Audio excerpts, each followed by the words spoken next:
to pressure the Palestinian community in Gaza to turn against Hamas. Is that right? I'm sure that's part of it, yes. That's part of it. So this is exactly what terrorist organizations do, because terrorist organizations will have no chance beating a whole nation in battle. So they terrorize and they kill the civilians in order to spread fear and terror so they can turn against their government to change their policy or to resign. You have just compared Israel with ISIS. No, I haven't. I don't see any comparison between It's Israel going to be and the ISIS. headlines tomorrow. Piers Morgan, no, Israel is ISIS. Only amongst people who weren't listening. The comparison, Of which course. is more apposite, is ISIS and Hamas. They are both nihilistic terror groups absolutely. intent on killing as many Jewish people and others as they can possibly kill. And you know can't, what? you can't get peace with people like that. Absolutely. You know what? I'm going to do something that nobody done on your television. You know what I'm going to do on your episode? I'm going to pretend that I'm an Israeli citizen. I'm going to put myself in the place of an Israeli settler in the kibbutz. And I want to speak to my Prime Minister, Benjamin Netanyahu. Mr. Benjamin Netanyahu, I have voted for you because you have promised us peace and prosperity and security. On the 7th of October, those son of bitches Hamas, they went into the fence that is regularly heavily guarded. Usually if there's like a dove that comes close to it, it will be shot. Those people went in and they went for 6 hours before IDF forces was deployed, killing our friends, our families, kidnapping our grandmothers and babies, and went in.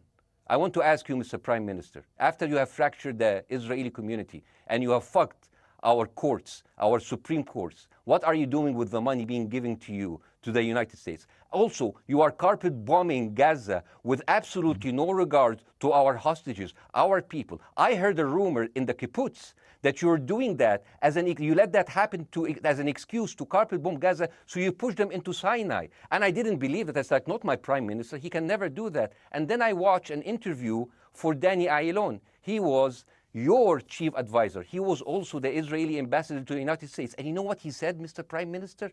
He said that the solution for those Palestinians is to go into a vast land of Sinai and live into tent cities temporarily, temporarily, wink wink, until we build Gaza again, and then we invite you back. يعني عبط احنا بقى. يعني فاهمني؟ As we've seen this movie before. So يعني, and when I saw this, I couldn't explain to my fellows in the kibbutz, how come our Israeli government is trading human lives for another piece of land? So as an Israeli citizen, I need to hold my Israeli government accountable. And as an American citizen, I want to know all of these money that we are giving to Israel. We're giving them $4 billion every year. Joe Biden said it's the best investment America ever done. Well, if I am in the place of Joe Biden, I would say, sorry, don't speak. I would say, if I was Joe Biden, I would go down and whisper in the ears of Netanyahu and tell them, I hate bad investments. They haunt me, like Littlefinger in Game of Thrones. But the thing is, this is the problem. Israel always victimizes itself, and I have never seen a victim putting their oppressor under siege and bombing them 24/7. Israel wants you to believe that they are the victim. Dealing with Israel is so difficult. It's like being in a relationship with a narcissistic psychopath. He fucks you up, and then he makes you think it's your fault. All right, you Bاسم. Look at Israel as Superman, but they're really Homelander. Bاسm. Wallahi, they are shooting Bاسm, I want to fish say in a one barrel, thing. and they are annoyed with the splashes. Bاسm, I want to say two things. One, if you could just slightly mind your language. We are uncensored, but if you keep swearing... I'm very sorry. We have to apologise to viewers who may be offended by that. I apologise. But I understand passions run high, so so let's not get too bogged down about